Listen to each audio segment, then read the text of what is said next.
The stars looked different from this far out. Kang Doyen pressed his hand against the viewport of the Harmony's dawn and watched the alien sun grow larger. Somewhere around that sun was the Velthara homeworld, and somewhere on that world waited beings who could crush a human skull with their bare hands. He was supposed to protect Princess Jiwoo from those beings. Doyen turned away from the window and checked his weapon for the third time that hour. The plasma pistol felt small in his hand. He had trained with it for months, but everyone knew human weapons were toys compared to what the Velthara carried. Still, it was something. In his old life, before he joined the diplomatic security force, Doyen had learned that something was always better than nothing. You're nervous. Princess Jiwoo appeared beside him, her reflection ghostly in the dark viewport. She wore formal robes in Earth's traditional style, but her eyes held no fear. Don't be. The Velthara respect strength, but they also respect honor. We'll be fine. Doyen bowed slightly. With respect, Princess, my job is to be nervous so you don't have to be. She laughed at that, a sound like bells. Jiwoo was only 24, younger than Doyen, but she had been preparing for this moment her entire life. Her father, Earth's prime counselor, had raised her to be a bridge between humanity and the stars. She spoke 7 alien languages. She had studied xenocultural psychology. She believed, truly believed, that humans and aliens could find common ground. Doyen hoped she was right. He had seen too much war to share her optimism, but he would die before he let anything happen to her.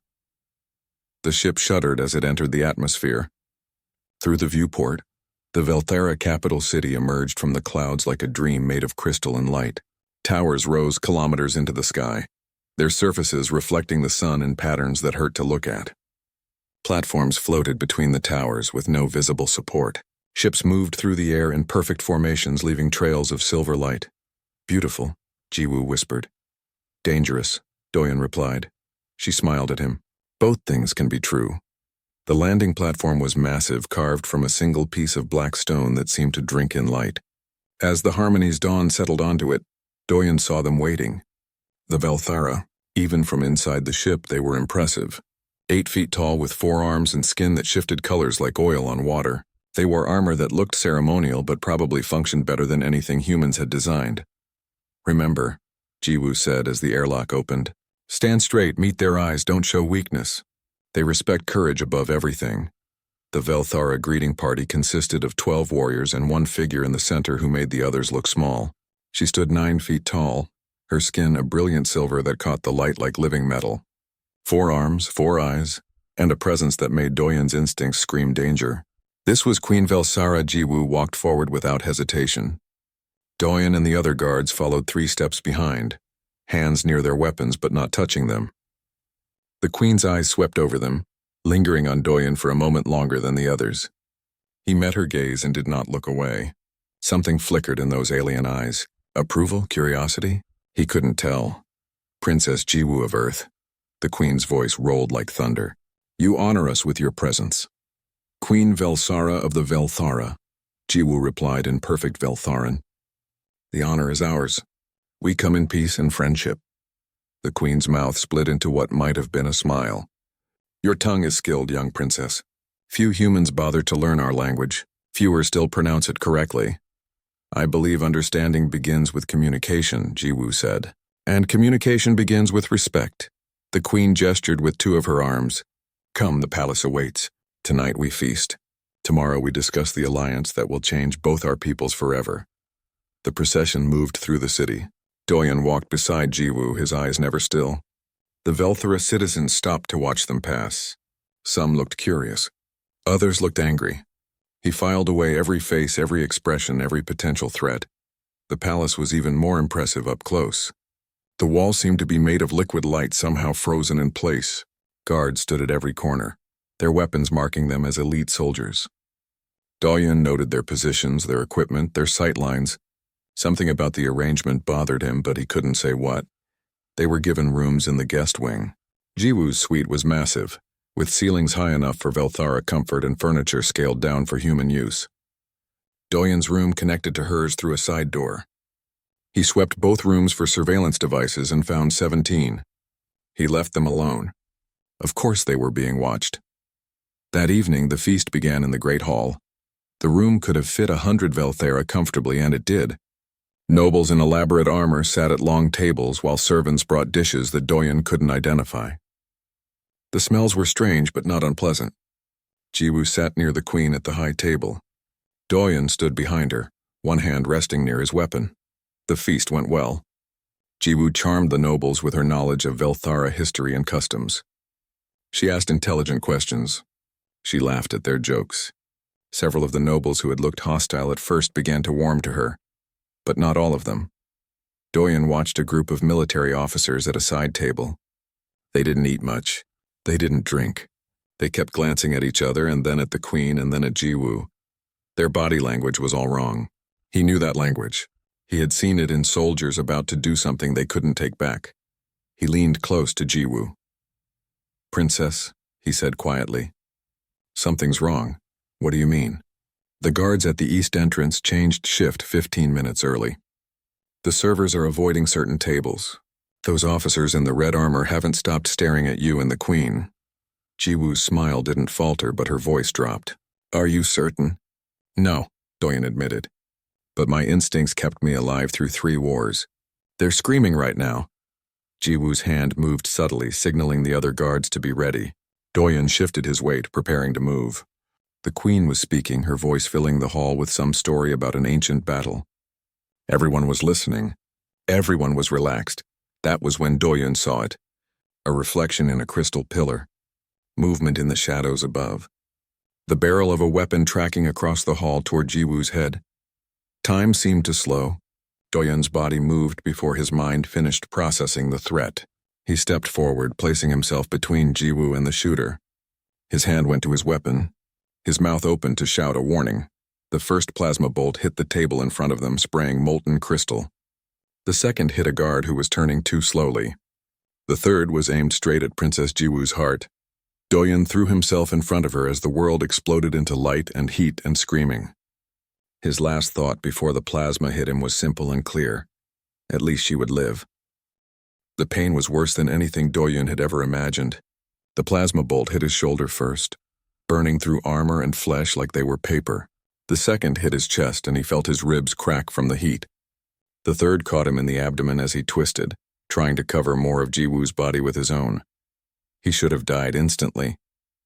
Plasma weapons were designed to kill Velthara, whose bodies could survive being thrown through walls. For a human, even one shot should have been the end, but Doyen's body refused to quit. He fell backward, crashing into Jiwoo and knocking her to the floor behind the overturned table. She was screaming something, but the sound seemed to come from very far away.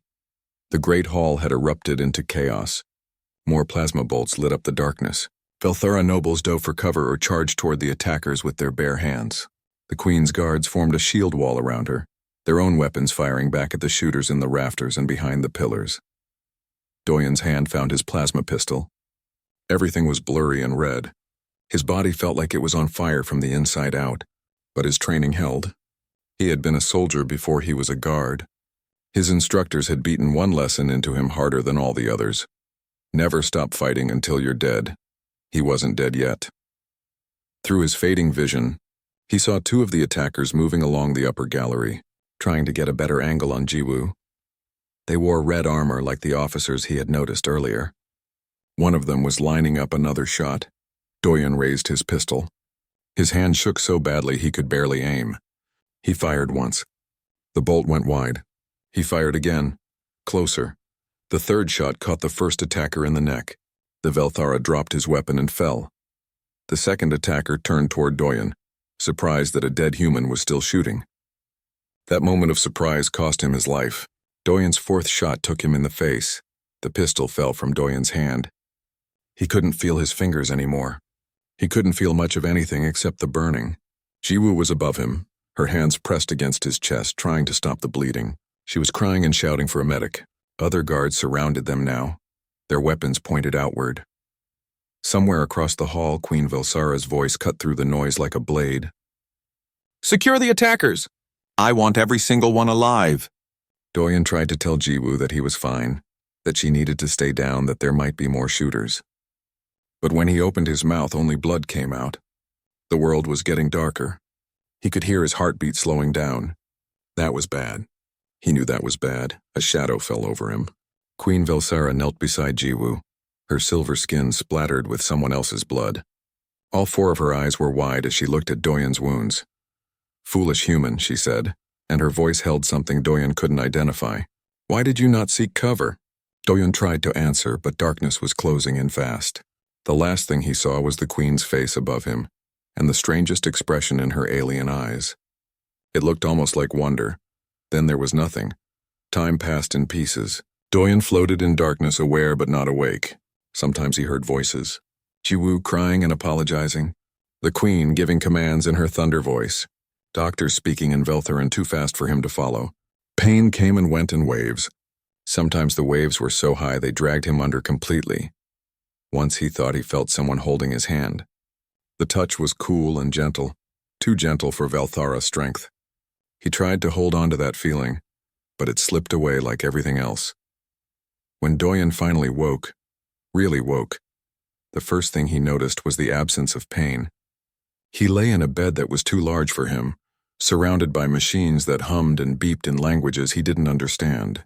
The ceiling above him was made of the same liquid light material as the palace walls. Through a nearby window he could see the crystal towers of the city reaching toward a purple sky. "You're awake." Jiwoo appeared beside the bed so quickly she must have been watching him the whole time. Her eyes were red from crying. "Thank the stars you're awake." "Princess," Doyen's voice came out as a whisper. "Are you hurt?" She laughed, but it turned into a sob halfway through. "Am I hurt?" "Doyen, you died twice, your heart stopped twice. The doctors said no human could survive what you survived. They said it was impossible." Doyen looked down at himself. His chest was wrapped in something that looked like silver webbing. It pulsed with a soft blue light. He couldn't see the wounds beneath it, but he could feel the alien technology working, knitting him back together at a level human medicine couldn't match. "How long?" he asked. 3 days. The coup attempt failed. Queen Velsara's guards captured 12 attackers alive. They were led by General Krasden, a military officer who believed humans would weaken the Empire. "He wanted to kill both of us and blame Earth for the attack." "The Queen? Unharmed. You saved her too, did you know that?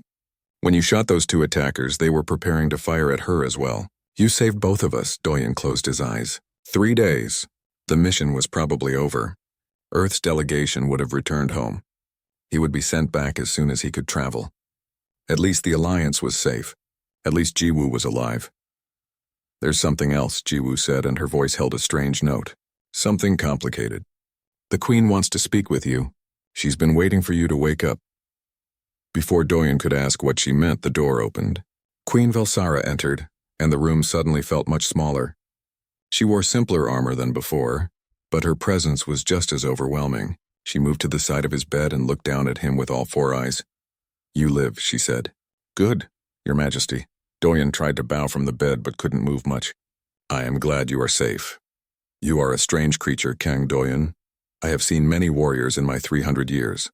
I have seen acts of courage that would make your people weep, but I have never seen someone so small and fragile throw themselves in front of death with such certainty.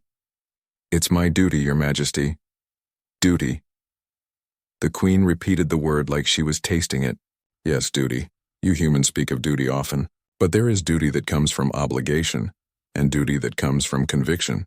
I watched you at the feast. You were not standing guard because you were ordered to. You were standing guard because you could not imagine doing anything else." Doyen didn't know what to say to that. The Queen's expression shifted. "You took 3 plasma bolts meant for royalty. You survived. This creates a situation. My people have laws, human. Very old laws. When someone takes a death blow meant for royalty and lives, they become Thurival. Lifebound, do you understand what this means?" Doyen looked at Jiwoo. Her face was pale. "No, Your Majesty." Queen Velsara's 4 hands moved in a complex gesture. "It means you belong to me now. By ancient law, you cannot leave Velthara territory until I release you. And I will not release you. You are too valuable. Too interesting. You will serve in my personal guard." "This is not a request." The words hung in the air like a sentence. "Your Majesty." Jiwoo stepped forward. "Doyen is a citizen of Earth. He has rights. We can negotiate." "There is no negotiation, young princess. The law is absolute. He saved my life. He is mine now." The Queen looked back at Doyen. "You will be given quarters in the palace. You will be trained with my elite guard. You will stand at my side. This is a great honor. Few earn such a position. Doyen stared at the ceiling. 3 plasma bolts should have killed him. Maybe they had. Maybe this was some strange afterlife. Because surely this couldn't be real. How long? He asked quietly. Until the debt is repaid. Until I decide you have earned your freedom. The Queen's voice softened slightly. It could be years, human. But you will be treated well. You have my word. Jiwoo grabbed Doyen's hand. I'll fight this. I'll speak to my father. We'll find a way. But Doyen looked into Queen Velsara's eyes and saw the truth there. The law was not just tradition. It was sacred. And the Queen was not cruel. She was certain. He had saved her life, and now his life belonged to her. He had thrown himself in front of death to protect a princess. Now he would pay the price by serving a queen. The darkness called to him again, and this time he let it take him. 2 weeks passed before Doyen could stand without help. The Velthara healing technology worked miracles, but even miracles took time. The silver webbing had faded from his chest, leaving behind 3 pink scars that looked like starbursts. The doctor said the scars would fade. Doyen didn't care if they did or not. Scars were proof you survived. His room in the palace was larger than his entire apartment back on Earth. The bed could fit 4 humans comfortably. The walls showed changing images of Velthara landscapes when he touched them. A balcony overlooked the city, and at night the crystal towers lit up like captured stars. It was beautiful. It was also a cage. Jiwoo visited every day before she had to return to Earth. She brought him human food, which helped, because Velthara cuisine was difficult for human stomachs. She brought him news from home. His family had been told he was on an extended assignment. They were proud of him. They didn't know he might never come home. Father is working on it, Jiwoo promised on her last visit. He's speaking with the Galactic Council. We'll find a way to get you released. Doyen nodded, but he didn't believe it. He had spent 2 weeks in the palace. He had seen how the Velthara treated their laws. They weren't suggestions or guidelines. They were absolute. Breaking them was unthinkable. Princess, he said, if this is how it has to be, then this is how it has to be. I made my choice when I stepped in front of those plasma bolts. I don't regret it. Jiwoo's eyes filled with tears. You shouldn't have to sacrifice everything for doing the right thing. Maybe not, but sometimes that's how it works. He smiled at her. Besides, there are worse fates than serving in a palace. I've seen them. She hugged him tightly before she left. Through the window, Doyen watched her ship rise into the sky and disappear among the stars. She was going home. He was staying here. The reality of it settled over him like a heavy blanket. The next morning, War Mistress Tal-Isa came for him. She was 8 feet of muscle and controlled violence, with skin the color of dark emeralds and scars that told stories of 100 battles. She led the Queen's elite guard, the Shoraketh, and she looked at Doyen the way someone might look at a broken tool. You are the human, she said. It wasn't a question, I am. The Queen has ordered you to join the Shoraketh. This is an insult to every warrior who earned their place through years of training and blood. But the Queen's word is law, so here we are. Tal-Isa's 4 eyes narrowed. Can you even fight, human? Or did you simply get lucky? Doyen met her gaze. I can fight, then you will prove it. Tomorrow you face the Kethrin, the trial of proving. All new guards must pass this test. Most train for years before they attempt it. You have one day. Her smile showed too many teeth. I look forward to watching you fail. She left before Doyen could respond. He stood alone in the training hall, surrounded by weapons and armor designed for beings twice his size. The message was clear. They didn't want him here. They would make him quit if they could. Doyen picked up a training blade meant for Velthara younglings. In his hands, it felt like a proper sword. He swung it once, testing the balance. It would do. He had 1 day to prepare. He didn't waste it. That night, Queen Velsara summoned him to her private chambers. The guards outside gave him looks that could have melted steel, but they let him pass. Inside, the Queen's rooms were simpler than he expected. There were weapons on the walls, books on shelves, and a balcony that overlooked the entire city. The Queen stood by the balcony, her silver skin glowing in the light of the 3 moons. She wore no armor, just simple robes. Somehow that made her seem even more dangerous. Sit, she commanded, gesturing to a chair that had been scaled down for human use. We need to speak, Doyen sat. Your Majesty, War Mistress Tal-Isa tells me you will face the Kethrin tomorrow. She believes you will fail. She believes you will beg for release and return to Earth in shame. And what do you believe, Your Majesty? The Queen's laugh was like distant thunder. I believe you are either very brave or very foolish. Perhaps both. Tell me, Kang Doyun, why did you step in front of those plasma bolts? The truth, not the polite answer you gave before. Doyun thought about it. Because Princess Jiwoo believes in something. She believes humans and aliens can work together. She believes we can build something better than war. I don't know if she's right, but I know the galaxy needs people like her. So when I saw death coming for her, I moved. There wasn't time to think about it. You acted on instinct. Yes. And if you had died, then I would have died protecting something worth dying for. The Queen studied him with all four eyes. My people value strength. We respect power. We have built an empire on these principles, but we have forgotten something in our pursuit of might. We have forgotten why strength matters. You reminded me of that, human. When you threw yourself in front of death without hesitation, you showed me a kind of courage we have not seen in generations. She moved closer, and Doyun had to crane his neck to look up at her. I told you the law binds you here. That is true, but it is not the whole truth, Your Majesty. I could release you. The law has provisions, loopholes. I am the Queen, my word is absolute. If I wished to send you home tomorrow, I could do so. Doyun's breath caught. Then why haven't you? Velsara turned back to the balcony. Because in 300 years of life I have surrounded myself with warriors and advisors and nobles, all of whom tell me what I want to hear. I have no equals, no true companions. I am alone at the top of a mountain I never wanted to climb. She paused, and then a small human threw himself in front of death to save me. And I realized something.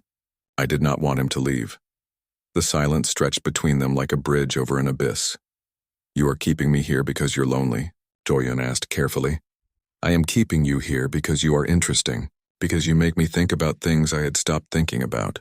Because when you look at me, you do not see a queen or a weapon or a symbol. You see a person. She looked back at him. Is that selfish? Yes, do I care? No, I have earned the right to be selfish. Doyun didn't know what to say. This was the most powerful being in the Velthara Empire, and she was confessing loneliness like it was a weakness. Maybe it was. Maybe even queens could be vulnerable. I don't understand, he said finally. You barely know me. I know you threw yourself in front of death. I know you survived 3 plasma bolts through sheer will. I know you could have stayed silent when you noticed the assassins, could have let someone else take the risk. But you didn't. That tells me everything I need to know. Velsara's voice softened.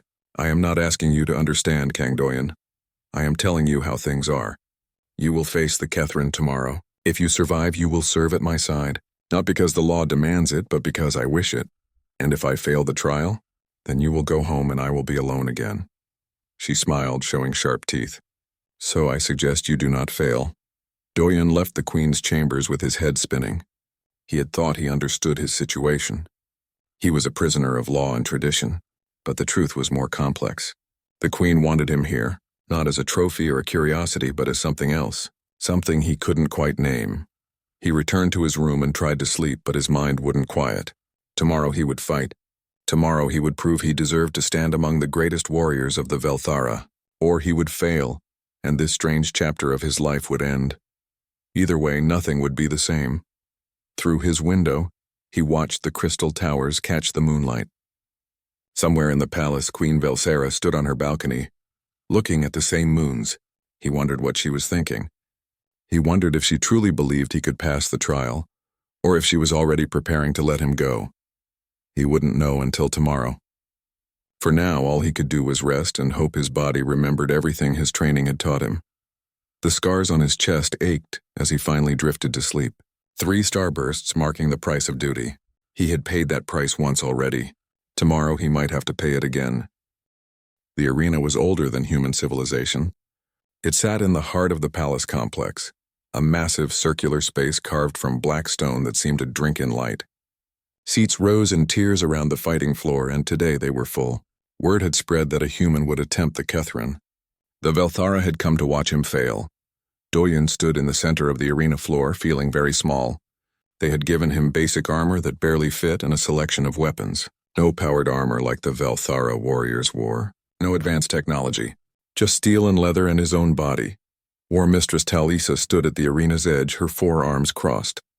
The Kethrin consists of 5 challenges. Combat, endurance, strategy, survival, and honor. You must pass all 5. Failure at any point ends the trial. You may withdraw at any time. This is your last chance to quit with dignity. Doyen checked his weapons one final time. A sword too large for comfort. A combat knife. A small shield. I'm ready. No, Talisa said. You are not. But you will try anyway. I can respect that at least. In the highest seat, Queen Velsara watched without expression. She wore her full royal armor, every inch the powerful monarch. But Doyen had seen her on the balcony alone under the moons. He knew what hid beneath that armor now. The first gate opened. 3 Velthara warriors in training armor entered the arena. They were young, probably only 50 or 60 years old, but each one was twice Doyen's size and 4 times his strength. They carried practice weapons, but Doyen knew those weapons could still break bones. The crowd leaned forward. This was what they had come to see. A weak human crushed by superior beings. The 3 warriors spread out, forming a triangle around Doyen. They moved with the confidence of predators who had already won. The one in the center gestured with 2 hands. We will try not to hurt you too badly, small thing. Just yield when it becomes too much. Doyen didn't respond. He was counting steps, measuring distances, watching how they distributed their weight. The Velthara fought with honor and strength. Direct, powerful, overwhelming. They were lions, beautiful and deadly and predictable. Humans were something else. The warrior in front charged first, exactly as Doyen expected. When you were that strong, why wouldn't you attack directly? Doyen waited until the last possible second, then dropped and rolled left. The warrior's strike hit empty air. Doyen came up beside him and slashed at the back of his knee where the armor was thinnest. The warrior roared and stumbled. The other 2 attacked together, trying to overwhelm Doyen with coordinated strikes. But Doyen wasn't there anymore. He was moving, always moving, staying just out of reach. The Velthara were faster than humans in short bursts, but Doyen didn't fight in bursts. He fought like water, flowing around obstacles, finding the gaps. A strike caught him across the shoulder. He felt something crack but didn't stop moving. Another strike hit his shield, sending him sliding backward. The crowd was roaring now, sensing blood, but Doyen was learning. He watched how they moved, where they looked, what they telegraphed before each attack. Velthara warriors fought with honor. They announced their intentions. They gave their opponents chances to defend. Humans didn't do that. The next time one charged, Doyen threw dirt in his eyes. While that warrior was blinded, Doyen swept his legs and stabbed down at his shoulder joint. The practice blade didn't penetrate deep, but it didn't have to. The warrior yielded. The crowd's roar changed pitch. Confusion now. How was this possible? The other 2 attacked with more caution. They had learned respect. But respect made them hesitate, and hesitation was death in combat. Doyen used the arena itself, forcing them to come at him through narrow angles where their reach advantage meant less. He used his speed, staying mobile when they wanted to pin him down. He used their expectations against them, attacking when they expected defense, defending when they expected attack. It took 10 brutal minutes, but eventually both warriors yielded. Doyen stood alone in the center of the arena, bleeding from a dozen cuts, favoring his left leg but standing. The crowd was silent now. Even Talisa looked surprised. Queen Velsara leaned forward in her seat. If she was impressed, she didn't show it. But her 4 eyes never left Doyen. The second challenge was endurance. They made him run the length of the arena while warriors threw weighted nets and obstacles in his path. Then climb a wall 3 times his height with no equipment. Then swim across a pool filled with artificial currents. By the end, his muscles screamed and his lungs burned. But he finished. The third challenge was strategy. They gave him a simulation of a battle and asked him to command Velthara troops against a fortified position. The Velthara way would be a direct assault using overwhelming force to break through, but that would cost lives. Instead, Doyen split his forces, sent small teams to harass the flanks, drew the defenders out of position, then struck at the weak point with his reserves. He won with minimal casualties. Several Velthara commanders in the audience nodded reluctantly. It was not their way, but it worked. The fourth challenge nearly killed him. They dropped him in an arena section that had been modified to simulate hostile terrain. Toxic gas filled the air. Hidden traps waited under false floors. Automated defenses tracked his movement. He had to reach the far side alive. No weapons. No help. Doyen moved slowly, testing each step before committing. He used pieces of his torn clothing as markers for safe paths. He distracted the automated defenses by throwing stones. When he triggered a trap and fell into a pit, he climbed out using the bones of previous failures. It took an hour, but he reached the far side. The crowd wasn't silent anymore. They were arguing with each other. How was a human doing this? Some called it luck. Others said it was skill. A few even shouted that he had earned his place. The fifth challenge was honor. War Mistress Talisa entered the arena floor herself. She carried no weapons. Neither did Doyen. This was the final test. He had to land a single blow on her. If he could do that, he passed. If he couldn't, everything else meant nothing. You have done well, Talisa said. Better than anyone expected. But this is where it ends, human. I am the finest warrior in the Shoraketh. You cannot touch me. Doyen said nothing. He could barely stand. His body was a collection of pains fighting for attention, but he wasn't done yet. He never quit until he was dead or unconscious. That was the only rule that mattered. Talisa didn't attack. She didn't have to. She simply stood and waited, daring him to try. Doyen circled her, looking for an opening. There wasn't one. Her stance was perfect. Her balance was centered. She could react to anything he tried. So Doyen tried something no Velthara warrior would expect. He charged straight at her, then dropped at the last second and slid between her legs. She was fast, but not fast enough to compensate for that move. As Doyen slid past, he reached up and tapped her ankle. One touch. That was all the challenge required. Talisa looked down at her ankle, then at Doyen lying on the ground behind her. For a long moment, nobody moved. Then she threw back her head and laughed. It was a sound like rocks breaking. You fight without honor, she said, but there was approval in her voice. You use tricks and deception and tactics no warrior would consider dignified. Doyen climbed to his feet with great difficulty. I fight to win. That's the only honor I know. Then you have passed the Kethrin. Talisa raised her voice so the entire arena could hear. This human has proven himself worthy of the Shoraketh. Let any who doubt it face me. Nobody spoke. Nobody challenged. The crowd slowly began to applaud, their forehands creating a sound like distant thunder. Queen Velzara rose from her seat. Kang Doyen, you have passed the trial of proving. From this day forward, you stand among my elite guard. Serve with honor. Serve with courage. And remember, your life is bound to mine.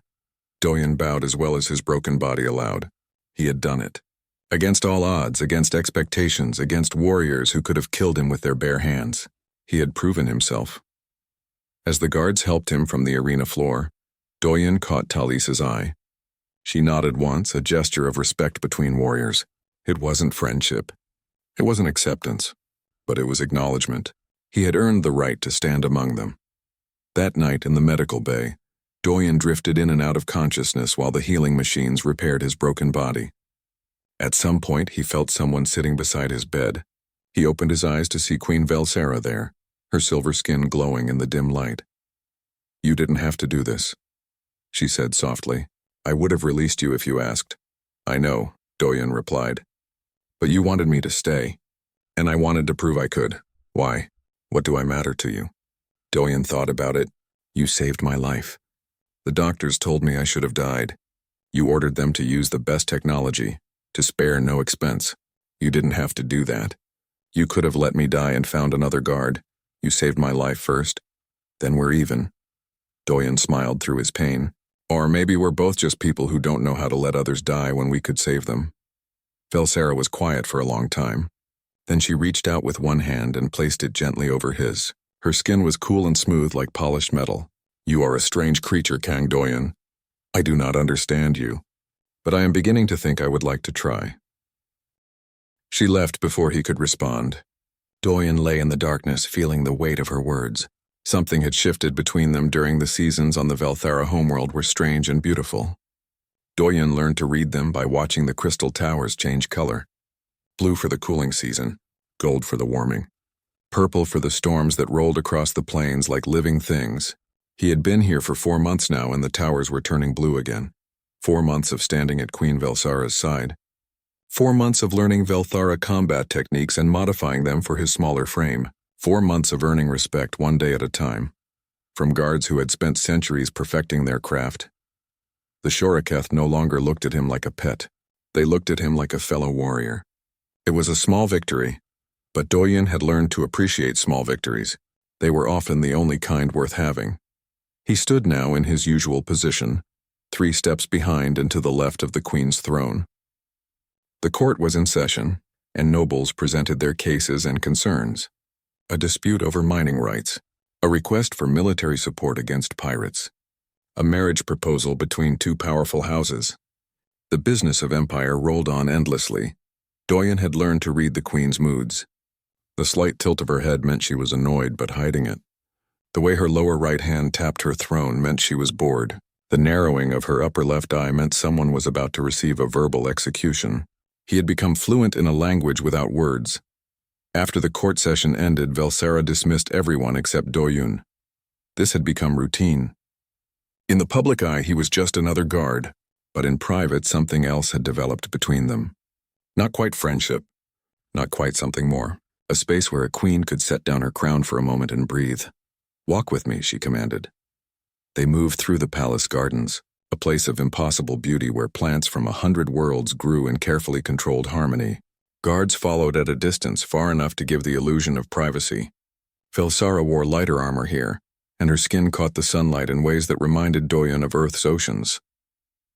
"You have been here 4 months," Velsara said. "Do you still wish to leave?" Doyen considered the question honestly. "Sometimes, when I think about Earth, about my family, but less than before." "Why less?" "Because I have work here. Purpose. The Shoriketh need someone who thinks differently than they do.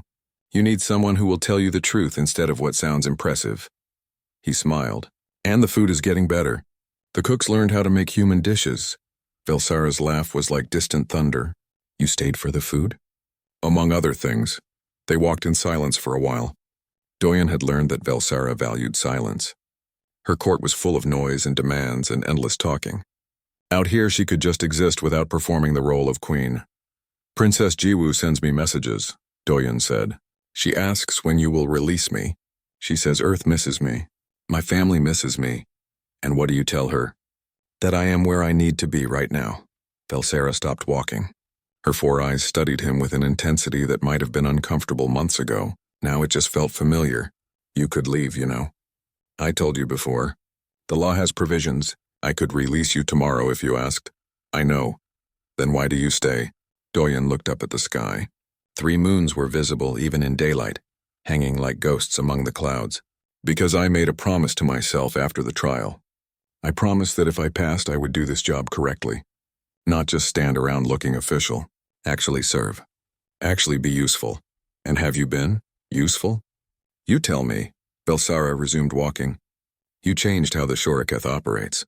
Your human tactics, your different perspective. Last month, when those pirates attacked the trade convoy, it was your plan that saved those ships. Your idea to fake a retreat and ambush them from behind. We would have charged them directly and lost ships. You would have won eventually. Eventually means casualties. Your way meant fewer deaths." She paused. "You have also changed me." Doyen felt something shift in the air between them. "Changed you how?" "Come. I want to show you something." She led him to a part of the palace he had never visited. A tower that rose higher than the others, its walls transparent to show the city spreading out below. At the top was a room with no doors, only a landing platform for personal flyers. The room was simple. A desk, a few chairs, windows on all sides. "This is where I come when I need to think," Velsara said.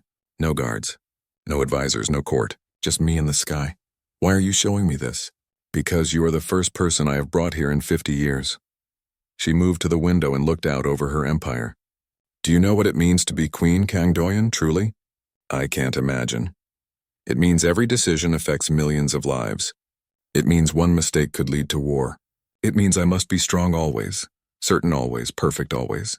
There is no room for doubt, no room for weakness, no room for being just a person." Doyen stood beside her. Even standing on a raised platform, the top of his head barely reached her shoulder. "Everyone needs room to be a person." "Yes, but finding that room becomes difficult when you have worn a crown for 300 years. She looked down at him. Then a small human threw himself in front of death without hesitation, and I remembered something I had forgotten. I remembered what it felt like to be surprised, to be impressed, to want to know more about someone like Your Majesty. "Velsara, when we are alone, you may use my name. The permission felt heavy. Names held power. Using a queen's name without title felt like standing at the edge of a cliff. Velsara, Doyen said carefully. Why am I really here? She turned to face him fully. All four of her eyes met his too. I told you before, I am lonely. But that is not the complete truth. The complete truth is that I am lonely, and then I met you and the loneliness became less. Your presence reminds me of things I thought I had lost. Curiosity, interest in another being, the desire to know someone deeply instead of just using them. I don't understand, don't you? Velsara moved closer. You make me laugh. You make me think. You argue with me when you believe I am wrong, which no one else dares to do. You stand beside me not because you must, but because you choose to, and I... She paused, and for the first time since Doyen had known her, she looked uncertain. I have feelings for you that I did not expect and do not entirely understand. The words hung in the air like a confession. Doyen's mind raced. A queen who could crush him with one hand was telling him she had feelings for him. An alien being from a warrior culture was admitting to something that sounded suspiciously like affection. This is impossible, he said quietly. Why? Because I am Velsara and you are human? Because I am a queen and you are a guard? Because we are too different? Velsara's voice held a challenge. I have lived 300 years, Kang Doyen. I have learned that impossible is just another word for difficult. And I have never retreated from difficulty. I'm not retreating. I'm just... Doyen struggled to find the right words. You're magnificent. You're powerful and brilliant, and you've achieved things I can't even imagine. What could I possibly offer someone like you? You offer me yourself. Your honesty. Your different perspective. Your stubborn refusal to be impressed by titles and power. She reached down with one hand and gently touched his face. Her skin was cool and smooth. You offer me a chance to be more than a queen. To be a person again. Doyen's heart was racing. This was happening too fast. Except it wasn't fast at all. They had been moving toward this moment for 4 months. Every conversation, every shared silence, every time she looked at him and he looked back without fear. This had been building like a storm. I don't know what to say, he admitted. Then say nothing. Just consider it. Consider that perhaps the universe brought you here not just to save my life, but to change it. Velsara stepped back, giving him space. I am not demanding anything. I am not ordering you. I am simply telling you the truth of what I feel. What you do with that truth is your choice. Before Doyen could respond, alarms screamed across the city. The sound was wrong, urgent, terrifying. Both of them turned toward the windows. In the distance, explosions bloomed like deadly flowers. Ships were burning in the sky.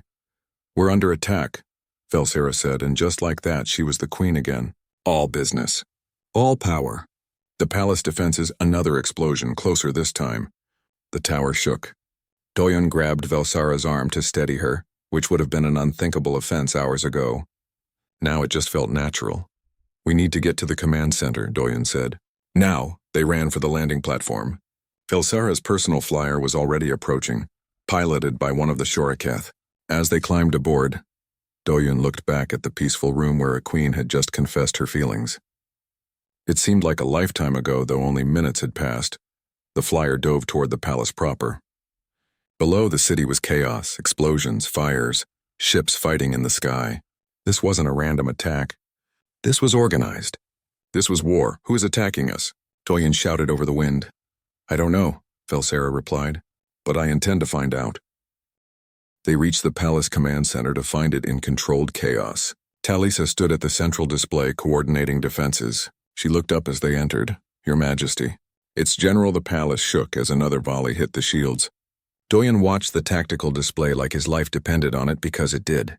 The Velsara forces were moving into position, preparing for the fake assault on Krasthan's center. Everything had to be perfectly timed, or this would turn into a real disaster instead of a trap. Central forces moving forward, Talisa reported. They're taking fire but holding formation. Good. Make it look desperate. I want Krasdan to believe we're throwing everything at him. Doyen traced paths on the display with one finger. Flank units need to stay hidden for another 3 minutes. No sooner. Velsara stood beside him, her presence steady as a mountain. She had turned command over to him without hesitation, something that made several of the Velsara commanders uncomfortable, but she trusted his tactical mind and that trust flowed downward. If the Queen believed in the humans' plan, then they would follow it.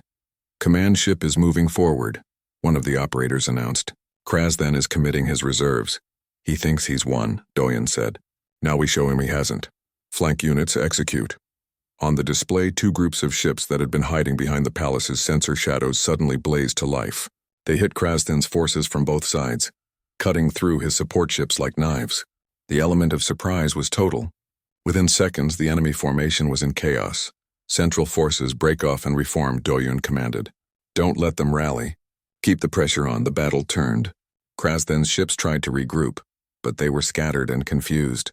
The Velthara forces pressed the advantage, using tactics that were more human than alien. Hit and fade, misdirection, attacks from unexpected angles. The Velthara were used to honorable head-on battles. This was something else. This was war the human way. We're winning, Talisa said, and she sounded surprised. Don't celebrate yet, Doyen replied. Krasden isn't stupid. He has a backup plan. He always has a backup plan. As if summoning it with his words, new alarms blared. Your Majesty, we have ground forces breaching the lower levels. They came through the service tunnels. Hundreds of them. Bilsara's eyes narrowed. He planned this. The space battle was a distraction. He wanted to draw our attention up while his ground forces infiltrated below. How long until they reach the command center? Doyen asked. 10 minutes. Maybe less. Then we evacuate now, Talisa said firmly. Your Majesty, you must leave. No. Belsara's voice was iron. I am not running from a traitor. We hold this position. With respect, Your Majesty, we can't hold against that many ground troops in Walloon, one of the commanders said. Doyen looked at the building schematics. The palace was a maze of corridors and rooms, easy to get lost in, easy to defend if you knew what you were doing. We don't hold. We make them come to us, and we make them pay for every step. He started pointing at the map, calling out positions. Seal these corridors. Force them into choke points. Put heavy weapons here, here, and here. Snipers on the upper levels. And someone get me every member of the Shoraketh not currently in space. We're going to turn this palace into a death trap. The Velthara moved with practiced efficiency. Whatever doubts they had about taking orders from a human, they buried them under training and discipline. Within minutes, the palace had been transformed from a seat of power into a fortress. Doyen armed himself with Velthara weapons modified for his size. A plasma rifle, extra power cells, a combat blade. Velthara watched him prepare with all four eyes. You should go to the secure bunker, she said quietly. You don't have to fight this battle. Neither do you, but you're staying. Doyen checked his rifle's charge. Where you go, I go. That's the job. This is not about the job anymore. No, Doyen agreed. It's not. This is about not letting that bastard win. The first enemy forces hit the defensive line 3 levels below. Doyen watched through the security feeds as his plan unfolded. The narrow corridors that had seemed like a weakness became a strength. The enemy couldn't bring their numbers to bear. They had to come a few at a time, and each time they did, the Shoraketh cut them down, but they kept coming. Wave after wave. Kraz then was throwing bodies at the problem, and eventually even the best defenses would crack. They're pushing through on the eastern corridor, Talisa reported. We need reinforcements there or they'll flank us. I'll go, Doyen said. No, Velsera grabbed his arm with one hand. The strength in that grip could have crushed bone, but she was gentle. I have already lost too many guards tonight. Then you'll understand why I need to go. Those are my fellow guards holding that line. Doyen met her eyes. Trust me. I'll come back. You don't know that. No, but I've been dead twice already. I'm starting to think it doesn't stick. He managed to smile. Besides, we have things to discuss after this is over, remember? Velsara held his gaze for a long moment, then released his arm. If you die, I will find a way to bring you back just so I can kill you myself. Fair enough. Doyen ran through the palace corridors with 4 members of the Shoraketh. They moved fast, their longer legs eating up distance. Doyen pushed his body to keep up, feeling his heart pound in his chest. The sound of combat grew louder as they approached the eastern corridor. The scene that greeted them was chaos. A dozen Shoraketh held a barricade against at least 50 enemy soldiers. Bodies littered the floor on both sides. Plasma fire lit up the darkness. The defenders were falling back, step by step, being overwhelmed by sheer numbers. New plan, Doyen said. We don't reinforce the barricade. We go around and hit them from behind. That corridor is sealed, one of the guards said. Then we unseal it. Follow me. They took a maintenance passage that ran parallel to the main corridor. It was cramped and dark, barely large enough for Velthara to pass through. But it led where they needed to go. Doyen could hear the battle through the walls. His hands were steady as he set charges on the wall facing the enemy position. When this blows, we go through fast and hard. No hesitation. Understood? The Shoriketh nodded. Doyen triggered the charges and threw himself through the breach before the smoke cleared. The enemy soldiers were caught completely off guard. They had been focused on the barricade in front of them, not expecting an attack from behind. Doyen's plasma rifle cut down 3 before they could turn. The Shoriketh poured through after him, their superior size and strength overwhelming the confused enemy. The battle was short and brutal. Within minutes, the eastern corridor was secure. The surviving enemy soldiers surrendered. The Shoriketh at the barricade cheered, their war cries echoing through the halls. Well fought, one of the guards said to Doyen. You think like a hunter. I think like a human, Doyen replied. Sometimes it's the same thing. They returned to the command center to find the situation had stabilized. The enemy ground assault was breaking apart. Without reinforcements and cut off from their command, the attackers were surrendering or retreating. In space, Krasden's fleet was in full retreat, his command ship damaged and fleeing. We've won, Talisa said. Krasden is finished. Not yet, Velsera replied. I want him captured. Alive. He will answer for this treachery in front of the entire Empire. Already done, Your Majesty, one of the operators said. His command ship was disabled before it could jump to light speed. He's being brought to the palace now. Doyun felt the tension drain from his body. They had survived. Against a full military assault, they had not just survived, but won. His legs suddenly felt weak. He leaned against a console to steady himself. Velsera appeared at his side immediately. Are you hurt? No, just tired. Really, really tired. He looked up at her. We did it, you did it. Your strategy, your tactics. Velsera's voice held pride. You saved us all tonight, Kang Doyun. I had good people to work with. And they had a good leader. She placed one hand on his shoulder. I told you before that you changed me. Tonight you changed how my entire empire fights. Human tactics just won a battle that Velthara methods would have lost. The other commanders were nodding. Even Talisa, who had been skeptical from the start, looked at Doyun with something approaching respect. The human had proven himself again, but this time on a scale that mattered to the entire empire. Hours later, after the wounded had been treated and the dead counted, Doyun stood on a balcony overlooking the damaged city. Fires still burned in places. Ships moved through the sky, rescue and repair crews working through the night. The cost had been high, but it could have been so much worse. You're thinking too much, Velsera said, joining him on the balcony. They were alone now, guards stationed far enough away to give them privacy. Someone has to. Too many people died tonight. Yes. But many more lived because of your actions. She stood beside him, and even though she towered over him, somehow it felt like they were equals in this moment. I saw you fight tonight, through the security feeds. You threw yourself into danger again. It's what I do. Why? Why do you keep risking yourself for others? Her voice held genuine curiosity. Is it duty, training, something else? Doyen thought about it. When I was younger, I watched people die who shouldn't have. The morning after the battle, Doyen woke to find his room filled with messages. Princess Jiwoo had sent 17 urgent communications. His family had sent 32. The Earth Diplomatic Corps had sent official inquiries about his status. News of the attack had spread across the galaxy, and everyone wanted to know if the human guard who had helped save the Velthara capital was alive. He answered them all with the same message. He was fine. The Queen was safe. The threat was over. What he didn't tell them was that everything else in his life was about to change. 3 days later, Queen Velsera held a formal ceremony in the Grand Hall. The room had been repaired after the assassination attempt months ago, but you could still see scars in the walls where plasma fire had burned. Those scars were left deliberately, a reminder of the price of betrayal. Doyen stood in the center of the hall wearing formal armor that had been specially made for him. It was Velthara design, but scaled down to human proportions, crafted from materials that would have cost a year of his old salary. He felt ridiculous and important at the same time. The hall was packed. Every noble house had sent representatives. The entire Shoraketh stood in formation. Foreign ambassadors watched from elevated platforms. This was being broadcast across the empire and beyond. Whatever happened here today would be seen by billions. Queen Velsara entered last, as was tradition.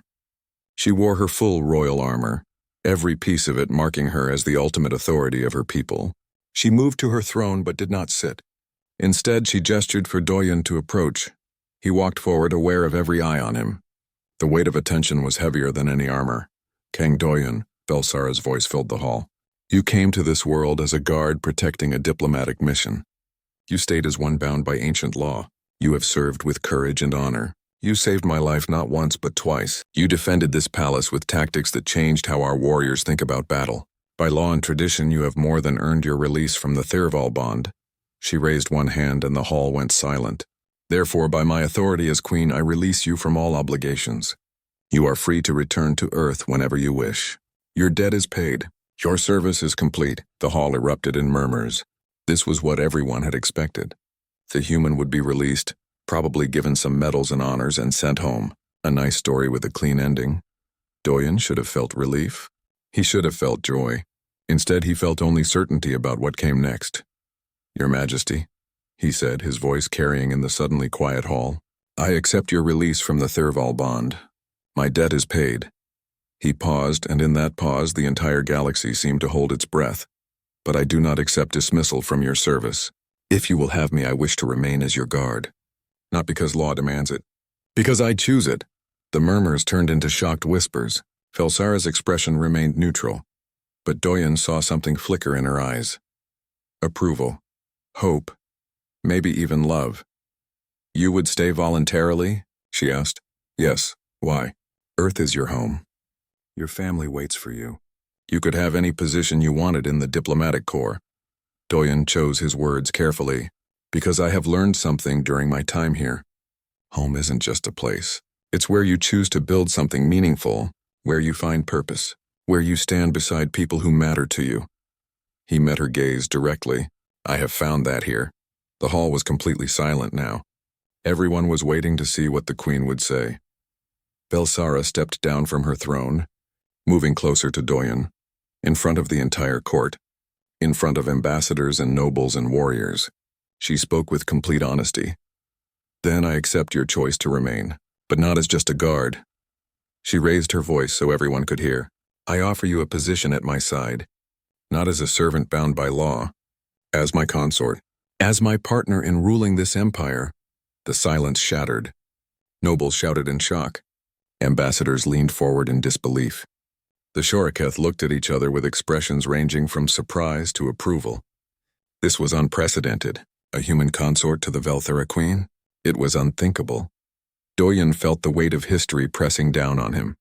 This moment would be remembered for generations. What he said next would echo across the stars. Your Majesty, he said quietly, so only she could hear. Are you certain? This will cause problems, scandal. Some of your people will never accept it. I am 300 years old, Kang Doyen. I have earned the right to choose my own path. Her voice softened. And I choose you.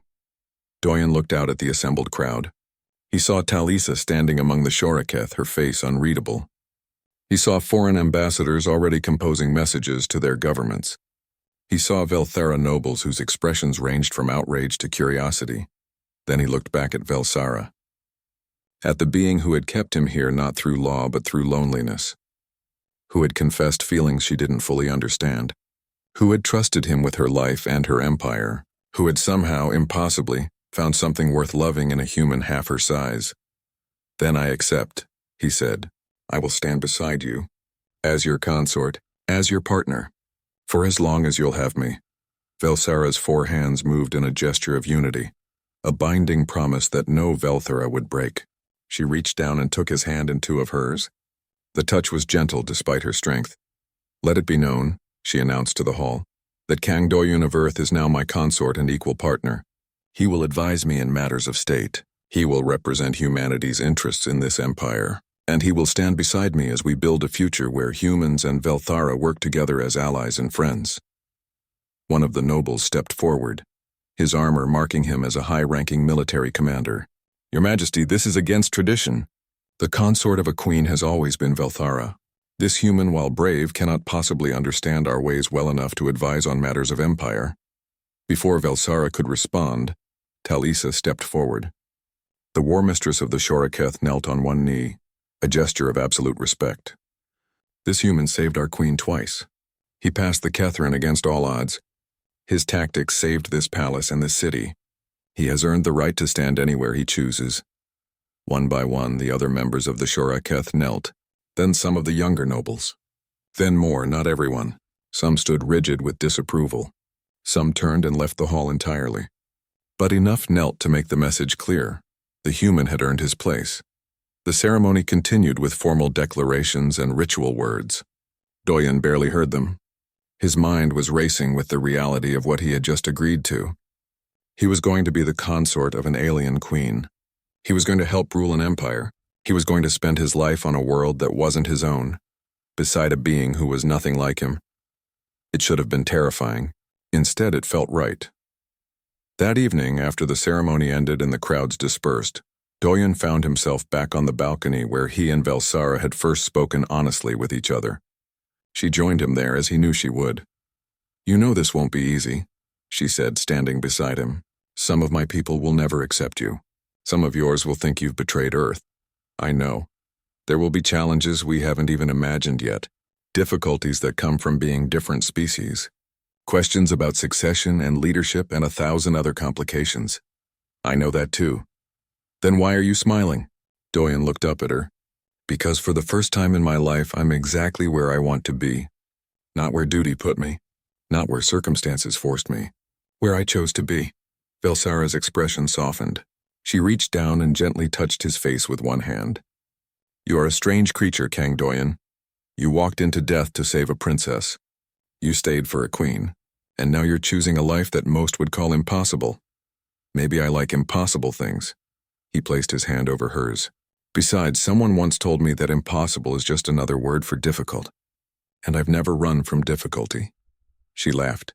That sound like distant thunder that he had come to love. "No, you haven't. You charge straight at it like a warrior half your size charging at beings twice your strength. It's worked so far." They stood together in comfortable silence, looking out over the city. The damage from the battle was being repaired. The towers were starting to glow again as night fell. Life was returning to normal, or at least to a new version of normal. "I sent a message to Princess Jiwoo," Doyen said, telling her what I decided. "And she said she's happy for me. She said she understands. And she said that if you ever hurt me, she'll find a way to declare war on your entire empire." Velsara's laugh boomed across the balcony. "I like her. She has spirit. She does. She also said that what we're doing is important. That showing humans and Velthara can work together, even fall in love, will make the alliance stronger. She thinks we're making history. We are, whether we wanted to or not." Velsara looked down at him. "Are you afraid?" "Terrified," Doyen admitted. "But I've been terrified before. I was terrified when I stepped in front of those plasma bolts. I was terrified during the Kethrin. I was terrified during the battle for the palace. Being terrified doesn't mean you stop moving forward." "No, it doesn't." She pulled him closer with two of her arms, gentle despite her strength. "Thank you, Kang Doyen, for choosing this. For choosing me."